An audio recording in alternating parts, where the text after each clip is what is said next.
Most people don't realize how quickly major brands can lose their footing. One day, a product is everywhere, part of daily routines, and the next, it's removed from shelves, jobs lost, and storefronts adjusted. It's not China. It's not inflation. This time, the root of these shortages is close to home. Did you know Canada, often seen as America's steady trading partner, has halted a major wave of U.S. exports? In Toronto grocery stores, American liquor brands are missing from shelves.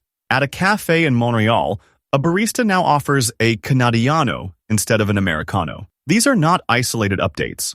They're part of a coordinated change affecting entire U.S. industries. In this video, you'll see the 10 major U.S. products recently rejected in Canada, with real scenes, specific dollar figures, and effects in each state. Every point is based on direct sourcing, such as export data, news forums, trade board minutes, government reports, and consumer feedback. The result is an unfiltered list that rarely breaks through the headlines. Before we continue, make sure to subscribe. Number 10. Distilled spirits ban. In bars and liquor stores in British Columbia and Ontario, shelves once lined with Jack Daniel's and Jim Beam now stand empty. Major U.S. spirits vanished not from dwindling taste, but from provincial government orders in early 2025. Ontario, Quebec, and British Columbia enacted bans at nearly the same time, directly targeting spirits made in Kentucky and Tennessee. Americans traditionally export tens of millions of dollars worth of these drinks to Canada each year. Now, distilleries in Tennessee and Kentucky have laid off workers and cut back production. Bars now focus on Scottish malts and Canadian rye, while American bottles remain unsellable. For many Americans, seeing a neighbor cut off such a steady trade feels unfamiliar and shows how trade disputes can directly alter everyday goods. Number 9. Wine and beer blockade. In 2025, Quebec and British Columbia supermarkets stopped stocking California wines and Oregon IPAs. With new import restrictions, shelves now feature almost exclusively Canadian products.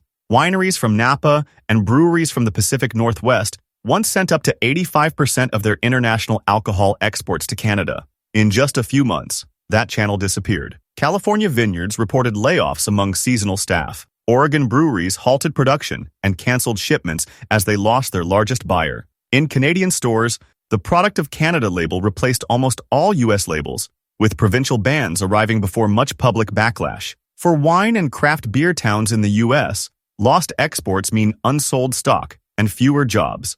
A familiar export market can disappear quickly. Number 8. Netflix backlash. In Canada during 2025, more households have deactivated Netflix, often as a response to new policies. Subscription cancellations surged after Ottawa began requiring more homegrown content on streaming platforms. Netflix resisted, and Canadian consumers responded by switching or canceling. Data from early 2025 shows nearly 25% of those dropping Netflix cited a move to Canadian alternatives like Crave and CBC Gem. This reduced the budget for local Netflix projects and marketing and led to hiring cuts.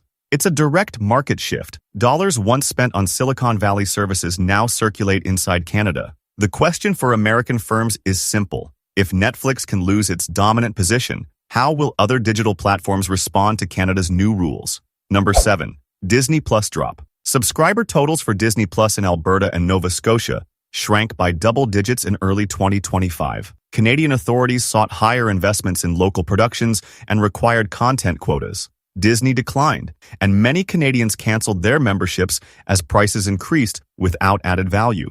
This led to new projects halted, marketing budgets cut, and revenue losses reportedly in the hundreds of millions. Even U.S. film crews connected to Disney's Canadian projects faced fewer jobs. Americans are used to dominating global entertainment, so a large-scale shift to local platforms stands out. It's a clear signal that regulation and local taste can override brand loyalty, even for America's biggest franchises. Number 6. Spotify rejected. As of 2025, Spotify's Canadian subscriber base dropped by roughly 10%, remarkable in a country once loyal to the platform. Canadian lawmakers pressed for more exposure for local artists, while new competition from companies like Stingray grew stronger with government support. When Canadian artists began removing their music and political groups called for a boycott, the effect rippled back to New York's Spotify offices with marked declines in ad revenue. In 2024, only 5% of Spotify's royalties went to Canadian musicians, which started a national debate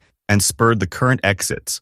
The result reached U.S. workers in tech, marketing, and digital services, jobs tied to a shrinking Canadian audience.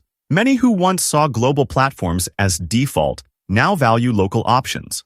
Number 5. Apple exports blocked. In Washington state Apple warehouses, surplus U.S. apples have piled up since 2025, waiting for orders that aren't coming. For years, Canada was the main foreign buyer, taking over 40% of Washington apple exports. That changed when Canada announced strict new inspection standards and labeling rules that required stores to highlight country of origin, followed by Canadian chains ending their orders of U.S. apples. Imports fell almost overnight, and Canadian shoppers moved to buy domestic produce exclusively. Apple growers in Washington, Michigan, and New York faced a rapid glut in the home market, which drove down prices and cost many their jobs. Small orchard owners, unable to cope with oversupply, have started leaving the business. This was not a public trade war, but a quiet, decisive halt. Number 4. Cream cheese boycott. Philadelphia cream cheese produced by Kraft Heinz was a longtime staple in Canadian kitchens.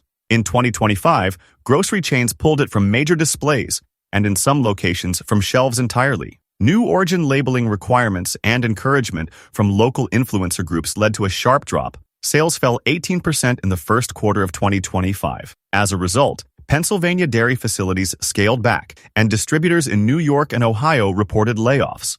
This is an example of an ordinary food choice shaping businesses and jobs on both sides of the border. Products once embedded in daily routine now face resistance, based solely on their origin. Number 3. Mayonnaise exit. Hellmann's Mayonnaise used to hold a prominent place on Canadian grocery shelves. In 2025, many major chains removed it or offered Canadian alternatives instead, identified with flags and local branding. Canadian farmers raised concerns about imported U.S. eggs and dairy, and labeling rules made U.S. origin prominent, discouraging some buyers. A surge on social media calling for support of domestic brands drove further declines. By the first quarter of 2025, Hellmann's sales had dropped 15% in Canada, costing U.S. suppliers and Unilever tens of millions. The effects spread through egg farms, packaging plants, and distribution routes.